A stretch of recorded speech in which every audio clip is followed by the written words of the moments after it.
Hello, good morning. നല്ല food നല്ല mood തരും എന്നല്ലേ പറയാ. അതുകൊണ്ട് നമുക്ക് നല്ല ഫുഡ് ഉണ്ടാക്കി കൊടുത്ത് നല്ല മൂഡ് ഉണ്ടാക്കി എടുത്താലോ.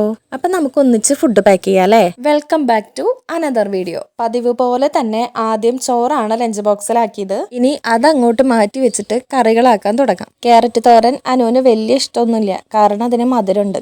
ഇഞ്ചി ഇഷ്ടമില്ല, പുളി ഇഷ്ടമില്ല, മധുരമുള്ള കറികൾ ഇഷ്ടമില്ല, സോസ് ഇഷ്ടമില്ല. അങ്ങനെ ഇഷ്ടമുള്ളതിനേക്കാൾ കൂടുതൽ ഇഷ്ടമില്ലാത്ത ലിസ്റ്റായിരിക്കും ഉണ്ടായിരിക്കുക. പക്ഷെ ആൾക്ക് അത് ഇഷ്ടമില്ല എന്ന് വിചാരിച്ചിട്ട് വീട്ടിലോട്ട് വാങ്ങാതിരിക്കൊന്നുമില്ല.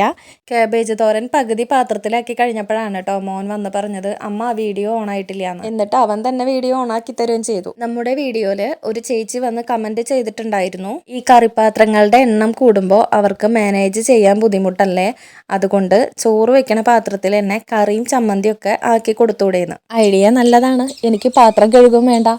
അപ്പം ഞാൻ അനുവിൻ്റെ അടുത്ത് ഇതിനെക്കുറിച്ച് സംസാരിച്ചപ്പോൾ ആൾ തന്നെയാണ് പറഞ്ഞത്, വേണ്ട, ഞങ്ങൾ കൂട്ടുകാരെല്ലാവരും കൂടെ ഒരുമിച്ചിരുന്നിട്ടാണ് ഭക്ഷണം കഴിക്കുക. അതായത് ഒരു 4-5 പേരൊക്കെ അറ്റ് എ ടൈം ഒരുമിച്ചുണ്ടാവും.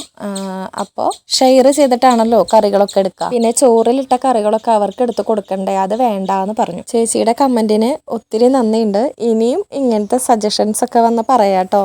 പിന്നെ ചോറ് കൊണ്ടുപോണ എല്ലാ പാത്രങ്ങളും അനു അവിടെ നിന്ന് കഴുകി തന്നെയാണ് കൊണ്ടുവരാറുള്ളത്. എനിക്ക് ഇവിടെ വന്ന് വീണ്ടും ഒന്നും കൂടെ കഴുകണം, അല്ലെങ്കിൽ ഒരു സമാധാനം കിട്ടില്ല.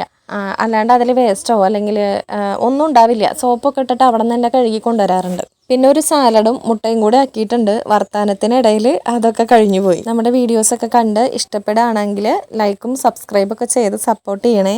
എല്ലാ ദിവസവും ഹസ്ബൻഡിനുള്ള ലഞ്ചാണ് പാക്ക് ചെയ്യാറുള്ളത്. ചുരുക്കം ചില ദിവസങ്ങളിൽ മാത്രമാണ് കുട്ടികൾക്കുള്ള കറികളാക്കാറുള്ളത്. അവർക്ക് ലഞ്ച് സ്കൂളിൽ നിന്ന് തന്നെയാണ്. മുട്ടയോ പപ്പടമോ ഒക്കെ മിക്ക ദിവസങ്ങളിലും കൊണ്ടുപോകാറുണ്ട്. അപ്പം തുടർന്നും എല്ലാവരുടെയും സപ്പോർട്ട് പ്രതീക്ഷിക്കുന്നു.